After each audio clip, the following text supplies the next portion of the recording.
இனிமே கண்ணை மூடிட்டு கடலை எண்ணெய் வாங்கலாம்.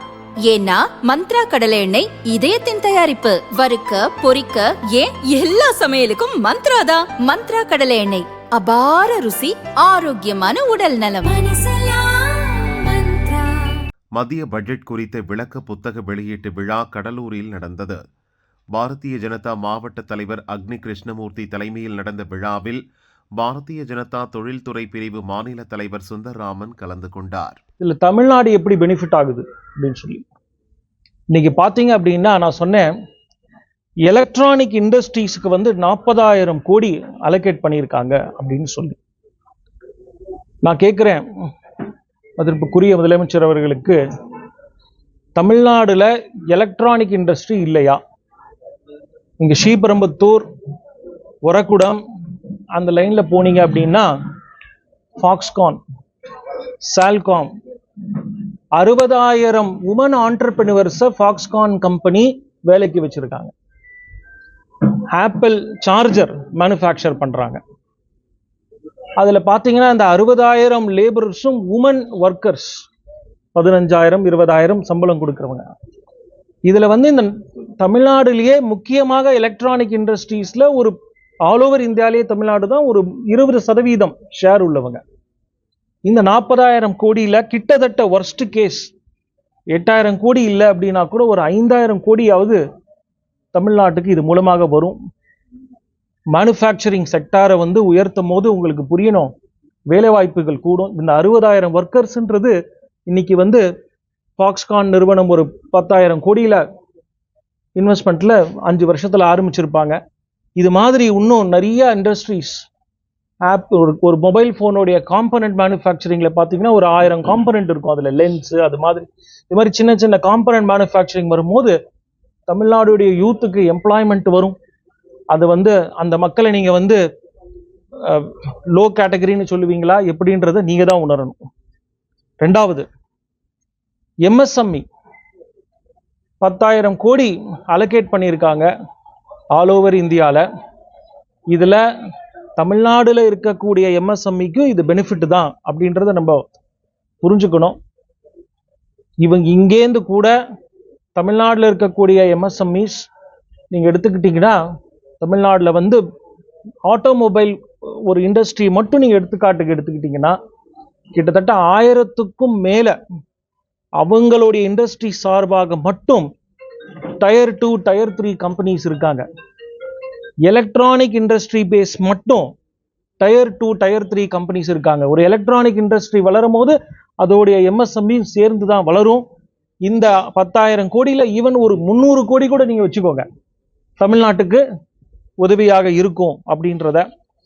அது மட்டும் இல்லாம நீங்க பாத்தீங்க அப்படின்னா, நீங்க தமிழ்நாடுல மொத்தம் இன்ஃப்ராஸ்ட்ரக்சர் ப்ராஜெக்ட் ஓவரால் நீங்க தொடர்ந்து பாத்தீங்க அப்படின்னா, இந்த அரசுல 10 லட்சம் கோடியிலேருந்து 3 வருஷம் முன்னாடி கோவிட் காலத்திலேருந்து இந்த எக்கானமியை ரீவைவ் பண்றதுக்கு நிறைய எக்கானமிஸ் குளோபலா நிறைய ஐடியாஸ் கொடுத்தாங்க.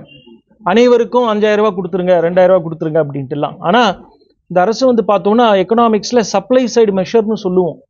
அது உள்கட்டமைப்புக்கான ப்ராஜெக்ட்ஸ் நிறைய எடுத்துட்டு வர வேலை வாய்ப்புகள், நான் சொன்ன மாதிரி இந்த 12.2 lakh crores கிட்டத்தட்ட ஒர்ஸ்ட் கேஸ் நீங்க எடுத்துக்கிட்டீங்கன்னா கூட ஒரு 10,000 15,000 கோடியாவது தமிழ்நாட்டுக்கான projects, infrastructure development, roads, railways, பிரிட்ஜஸுக்கான உதவும். நான் அப்ராக்சிமேட்டா சொல்றேன். ஸோ அது மாதிரி போடுறச்ச என்ன ஆகும் அப்படின்னு பார்த்தோம் அப்படின்னா, இன்க்ளூடிங் வேலை வாய்ப்புகள் கூடும். சிவில் இன்ஜினியர்ஸ், நிறைய இன்ஜினியர்ஸ் இன்னைக்கு மெட்ரோ ரயில் ப்ராஜெக்ட்ஸ்லாம் நீங்க எடுத்தீங்க அப்படின்னா நிறைய டெக்னாலஜி ப்ரொஃபஷனல்ஸ் கூட அதுல இருக்காங்க அப்படின்றத புரிஞ்சுக்கணும். நீங்க தமிழ்நாடு இன்னைக்கு பயோ ஃபார்மாக்கு 10,000 கோடி கொடுத்துருக்காங்க. நான் கேட்கிறேன், தமிழ்நாடுல நிறைய ஃபார்மா கம்பெனிஸ் இருந்தா கூட அந்த மருந்து ரிலேட்டட் 6 பிரதானமான கம்பெனிஸ் தமிழ்நாடுல இருக்கு, இன்க்ளூடிங் டிவிஎஸ் லைஃப் சயின்ஸ், அது மாதிரியான கம்பெனிஸ்லாம். அது ஃபார்மா கம்பெனிஸ், தமிழ்நாடுல இருக்கிற ஃபார்மா கம்பெனிஸ்லாம் கேட்க மாட்டாங்களா, நாங்கெல்லாம் தமிழ்நாட்டில் தான் இருக்கோம், எங்களுக்கு தானே இந்த ஸ்கீம் பெனிஃபிட் வருது அப்படின்னு சொல்லி. இது மூலமாக இந்த 10,000 கோடியில கிட்டத்தட்ட 1000 கோடி, ஏன்னா நம்ம பயோஃபார்மால தமிழ்நாடு முன்னேறிட்டே வருது. ஸோ இது மொத்தமாக நம்ம பார்த்தோம் அப்படின்னா இதுல பட் டாக்குமெண்ட்டை எடுத்து தமிழ்நாடு எங்க இருக்குன்றது பார்க்கறது கிடையாது. ஓவராலா எந்தெந்த இண்டஸ்ட்ரீஸ்லாம் முன்னேறணும்னு நினைக்கிறாங்க. நான் கேட்கிறேன், rare earth and critical minerals நம்ம கடலூர்லேருந்து அதை கண்டிப்பாக கேட்கவே கூடாது. இங்கே இருக்கக்கூடிய ஃபிஷர்மேன்ஸுக்கு அவங்க பாருங்க, அவங்களுடைய இந்த ஆண்டர்பிரினர்ஸ் இருந்தால் இந்த fish seed and seafood processing எவ்வளோ பெரிய வரி விலக்கு, அது பாரத பிரதமருக்கு நன்றி கூறுவாங்க.